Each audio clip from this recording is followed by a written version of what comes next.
pessoal, sejam todos muito bem-vindos a mais um podcast Falando Nisso comigo, Elida Monteiro.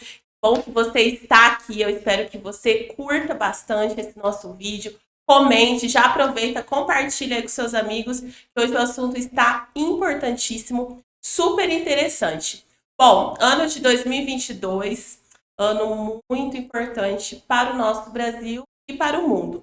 É o ano em que nós vamos eleger o nosso presidente da República, deputados estaduais, federais e o nosso governador estadual também.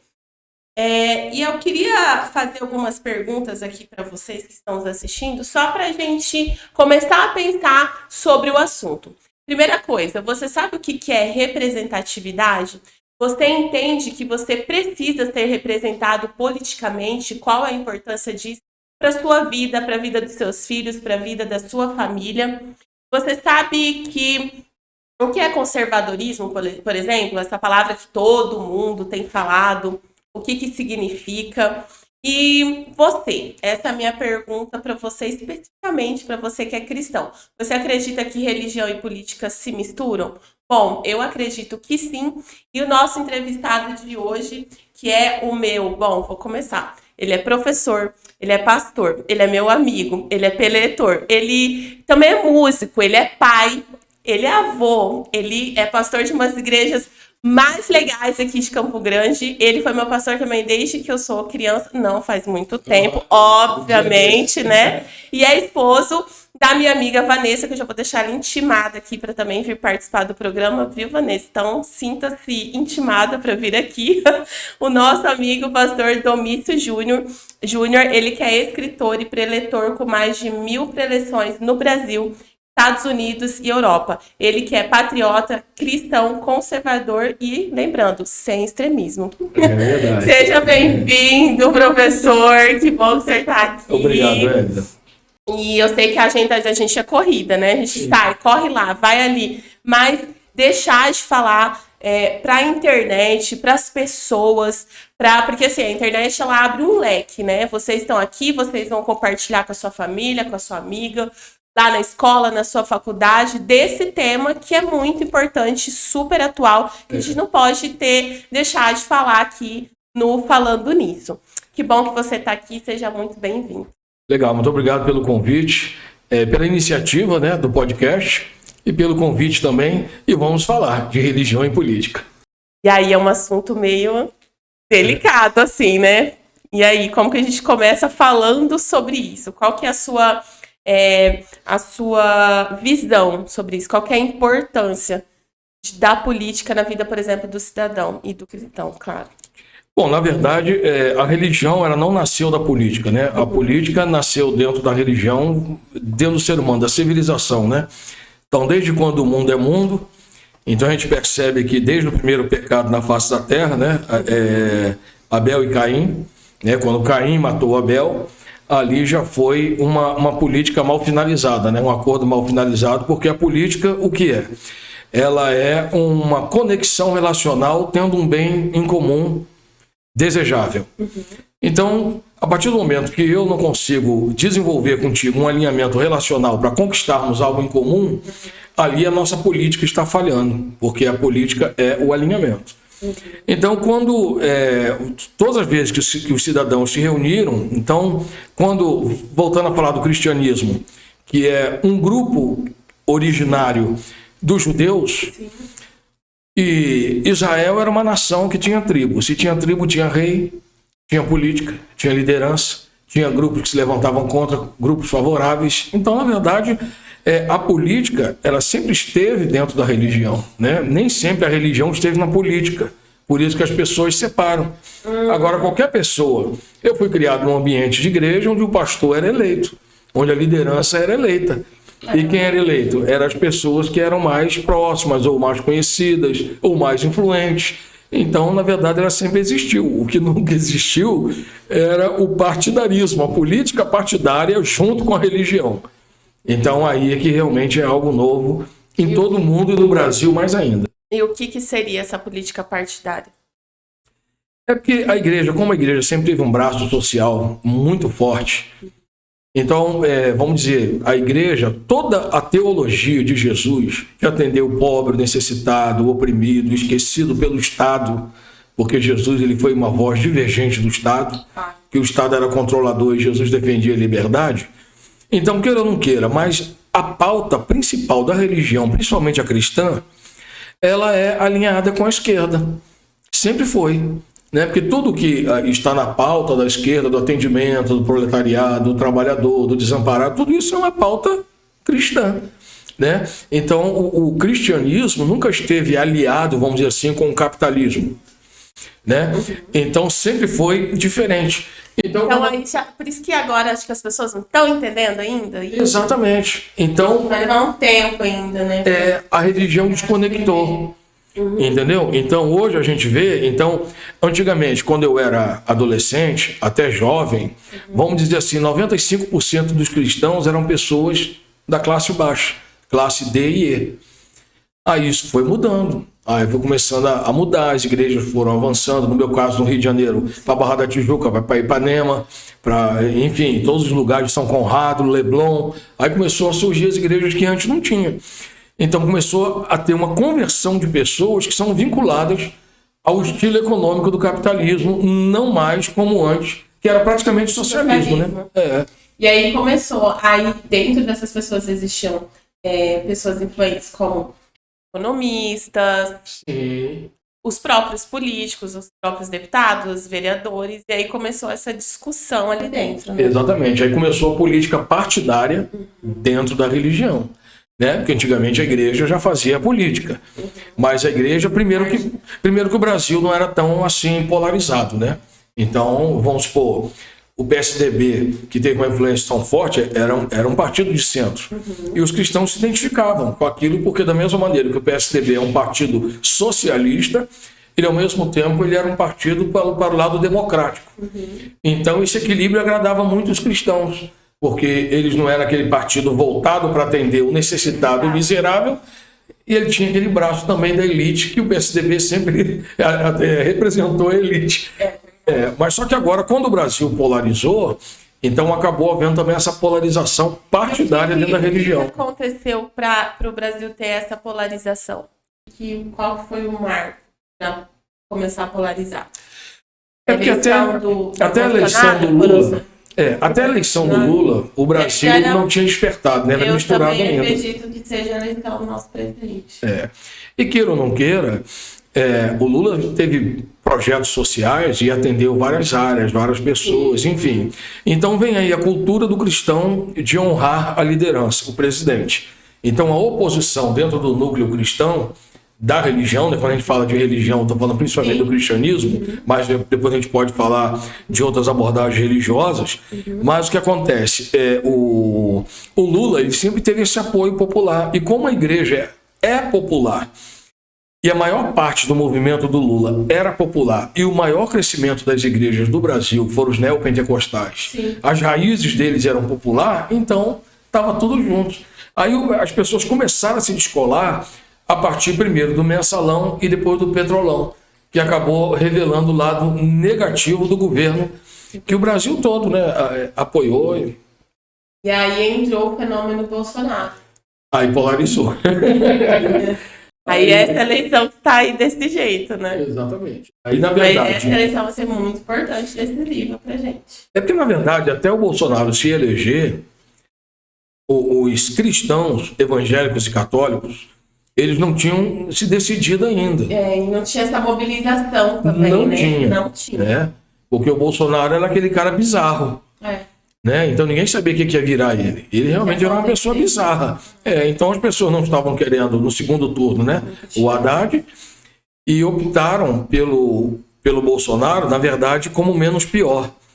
E a partir daí houve essa aproximação do segmento religioso com Bolsonaro. Aí eu creio que isso aí alimentou essa polaridade dentro do segmento religioso. E falando sobre representatividade, qual que é a importância de termos representantes políticos que atendam às nossas necessidades? As pautas, família, por exemplo, contra o aborto, criminalização da maconha, tantas outras pautas que a gente coloca que é uma pauta mais progressiva e não de direita. Qual que é essa diferença? E o que é também, já vou aproveitar e falar, porque tem tudo a ver, o conservadorismo. O que é isso? Para as pessoas entenderem, sabe? Acho que essa informação é importante para entender o que é, para poder analisar os candidatos e aí sim votar e eleger. É verdade. O que acontece? Vamos falar do conservadorismo primeiro, depois a gente vai falar do lado. O conservadorismo, ele é uma bandeira moral, né? Então tem muita gente que confunde o conservadorismo com o liberalismo. Então, por exemplo, liberalismo, você sabe, o liberalismo ele é econômico, é a pauta econômica, né? De menos Estado, é praticamente a face maquiada do capitalismo. Então esse é o liberalismo. Então nem todo liberal é conservador. Então nós temos pessoas que têm a pauta progressista e é um liberal. E temos pessoas que são conservadores e não são liberais, né? Eles são meio pé atrás com o mercado, o que não dá certo. Então, em primeiro lugar, é isso. O conservadorismo, o pai do conservadorismo, que é o pensador Edmund Burke, ele alinhou essa questão de pauta da família, defesa de valores, defesa do alinhamento judaico-cristão da sociedade, entende? Então, tudo isso. Moral. Então, é muito moral. Voltado a princípios, né? Exatamente, voltado a princípios. Então, já qual é a questão do progressismo, né? Dos progressistas? Eles começaram com a tolerância. Então, tipo assim, perceba, eu posso trabalhar para que o aborto não seja difundido. Eu posso, mas eu não posso proibir uma pessoa de abortar. Certo? É um direito dela. Mas só que eu vou ajudar as pessoas, vou conscientizar as pessoas sobre o dano. Esse é o papel do verdadeiro conservador. Qual é o problema da pauta progressista? Elas querem normatizar e tornar o aborto uma coisa normal, tal. Então, aí está a diferença de uma pauta... Que não tem problema, por exemplo, que não causa... Mais uma vez, a igreja, tanto a protestante como a católica, e até os espíritas, que muitos deles se autorrotulam cristãos, nenhum deles são a favor do aborto, da legalização da droga, enfim, da ideologia de gênero, assim por diante. Então, qual é o problema do progressista? É que eles querem avançar para um limite que é seu. Então, tipo assim, nós queremos a escola sem partido. Por quê? Nós não queremos que nossos filhos sejam doutrinados na escola. O que a gente quer é esse espaço neutro, preservar. Então, se uma pessoa acha que vai abortar, isso é problema dela. Agora, eu não posso obrigar a pessoa a não abortar, agora ela também não pode querer me convencer, a mim e meus filhos, de que o aborto é uma coisa comum. E não é. Entende? Então, de respeito, de direito, de barreiras, de limitações, né? E como a igreja, ela é, por sua natureza, uma instituição de conciliação, onde a igreja chega, problemas são resolvidos e situações tensas são liberadas, relaxadas. Então, a igreja agora está tendo que lidar com esse papel de assumir um engajamento, de assumir uma voz, de proclamar, de não tolerar. Esse é o conflito que a igreja está vivendo agora, de uma maneira geral, né? Todas as religiões, né? E outra pauta também, outro ponto específico que me chamou a atenção, inclusive entro no seu Instagram, sigam o Domício Júnior, e no Facebook é Domício Júnior Oficial, né? Exatamente. Sobre a cristofobia. O que é a cristofobia? Bom, na verdade, ela sempre existiu, né? Desde quando o cristianismo chegou. Então, o cristianismo, ele começou, como sabemos, há 2022 anos atrás, e desde então os cristãos são perseguidos, porque o cristianismo ele foi uma resposta para os oprimidos de Roma. Então todo mundo que se convertia, desde quando começou a conversão, todos eles foram perseguidos. E aí, quando Constantino se converteu, o imperador, eles flexibilizaram o cristianismo e ele achou que ia fazer uma coisa, Constantino achou que ia fazer um favor para o cristianismo, ele acabou estragando tudo, foi quando ele obrigou as pessoas a se converterem. Quando ele morreu, houve então o ressurgimento do anticristianismo. E assim foi desde então, mesmo com todos os favores que o cristianismo prestou para a humanidade. em todas as áreas, né? Saúde, educação, segurança, moradia, transporte, economia, tudo o cristianismo, onde ele botou a mão, ele favoreceu. Existem muitos países, quase 70 países, onde nunca houve tolerância com o cristianismo, né? Vários países, principalmente os países árabes, né? Muçulmanos, eles nunca tiveram.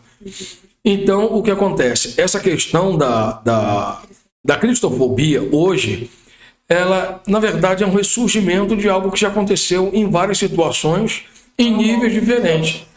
Ao longo da história da civilização, os cristãos sempre foram perseguidos.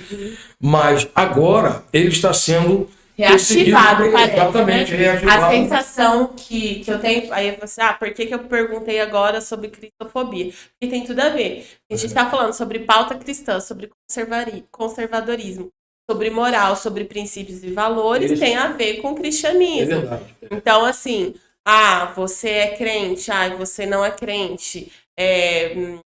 E ainda existem, acho que dentro do próprio ambiente cristão, existem ainda pessoas que elas são, digo contrárias, mas resistentes a falar sobre política. Então, assim, é uma coisa que a gente precisa desmistificar muito, Sim. porque a gente realmente precisa dessa representatividade, porque quando vão ser votados projetos importantes, vamos ter o exemplo do aborto, por exemplo. E se nós não tivéssemos a bancada evangélica, a bancada feminina, cristã, o que tinha aprovado? É verdade. Entendeu? Então, assim, são os nossos valores. É como se você representando pessoas que elas falem a mesma linguagem que você, que tem os mesmos valores morais e familiares, você vai poder dialogar melhor com essa pessoa, né? E vai te dar uma segurança. E, como diz na Bíblia, né, toda autoridade ela é instituída por Deus. Então, cabe a nós. Verdade. Então, essa é a nossa responsabilidade. De estudar, de ir atrás, de pesquisar, de ler, não ir lá e só votar, não vender seu voto. É verdade. Não é? E outra que o cristianismo, eu tenho vários amigos ateus e que eles respeitam. Mais uma coisa, né? O cristianismo e o conservadorismo, geralmente eles andam juntos, né? Sim. Mas nem sempre estão juntos. Existem ateus que são conservadores. É verdade, né? É verdade. Que a pessoa não tem uma fé, não professa uma religião, mas ele é moral, exatamente, ó, dos bons costumes, né? Que a gente costuma achar. Mas, enfim, isso tem uma discussão muito grande, mas quem foi que decidiu o que são os bons costumes? Eu acho que o bom senso diz o que são os bons costumes. Aí alguém pode perguntar, mas quem definiu o que é bom senso? Não, aí vai assim, ó, aula de filosofia e sociologia, né? Exatamente, né? Mas, enfim, dentro disso, é importante a gente saber. E eu, por exemplo, nós temos, né, aqui o nosso deputado Herculano Borges, aqui no estado. Ele é uma pessoa que é cristão, é um conservador, mas ele não fica naquele extremista. Exatamente, não fica no gueto cristão e tal. Atua no esporte, todo mundo é atendido, né? O cristão, o não cristão, o espírita, o muçulmano. Exatamente. Então, todas as pessoas são igualmente atendidas. Então, esse que é o entendimento que a pessoa precisa ter. Se essa pessoa representa você, mas se ela não representa somente você. Então, eu não posso ter um deputado que só me representa como cristão. Eu tenho que ter um deputado federal, eu tenho que um governador que está alinhado com a minha pauta de uma maneira geral. Pauta também, que você vai poder ter essa abertura em falar, né? Deputados pré-candidatos a deputados federais, pré-candidatos que agora não são candidatos, ainda são pré-candidatos. É verdade. Então, e eu acredito que com a internet ficou muito mais fácil, né? É verdade. A gente pode falar, igual a gente está aqui conversando, a gente pode compartilhar esse vídeo, você pode falar isso também nas suas redes sociais, inclusive entrar no Instagram do Herculano lá e dar uma olhada lá e ver o trabalho que ele faz aqui pelo nosso estado. Então, é trabalho. Não tem outro viés. É só o trabalho. A gente precisa trabalhar, a gente precisa entender isso. Né? E passar também para as nossas crianças. Já ir falando também na escola. Porque o que acontece? Existe uma pauta ativista também. Né, que estão dentro das escolas desde pequeno, que entrou aí você falou da escola sem partido. Então, a gente também tem que falar isso para os nossos filhos, para os nossos netos, né? Você Sim. que é avô já, eu que tenho um de 15, que é adolescente. Então, assim, é necessário, essa é uma pauta necessária da gente conversar, né? E eu queria que você falasse agora também um pouquinho sobre os seus livros, o Terrivelmente Cristão, por exemplo. Esse aí é o que eu quero mais falar. Então, né? fala. Bom, em 2018 eu fui. Não, 2020, né? Que eu fui candidato a vereador.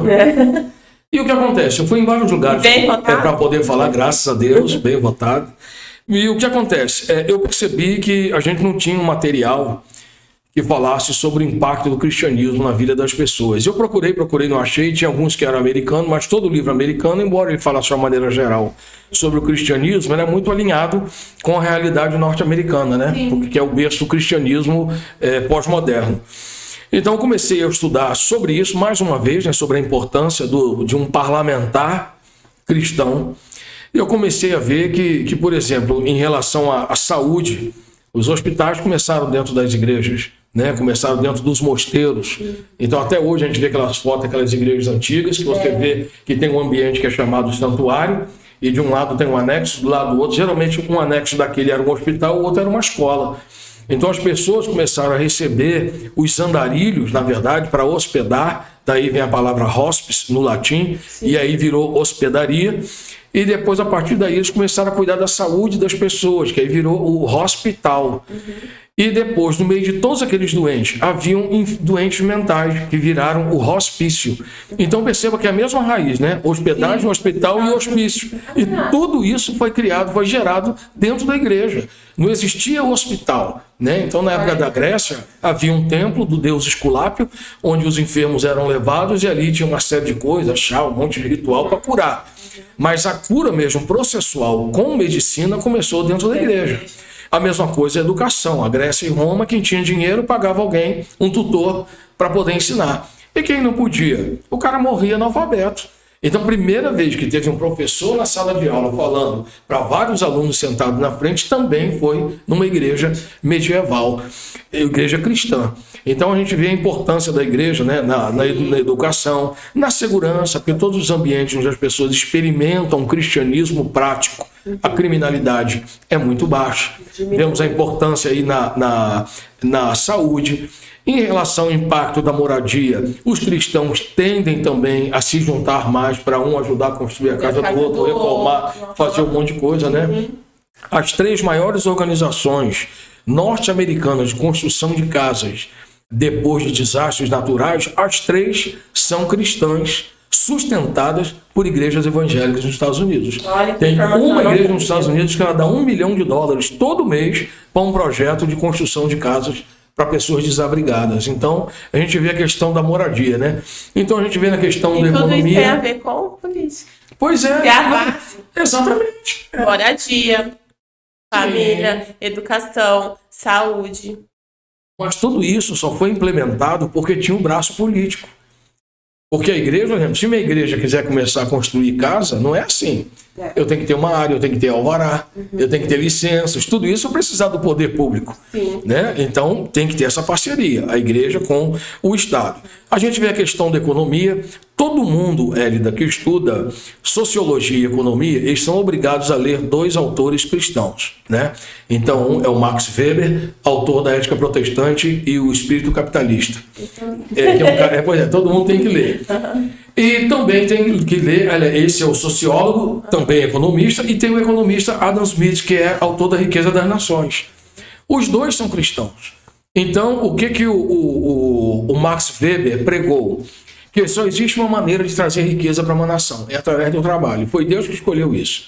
Então, se uma nação quer enriquecer, ela tem que trabalhar. E ele fez um tratado a respeito disso, né? Sobre a ética protestante e o espírito capitalista. Então, foi quando ele foi o primeiro a falar que o capitalismo não precisa ser selvagem.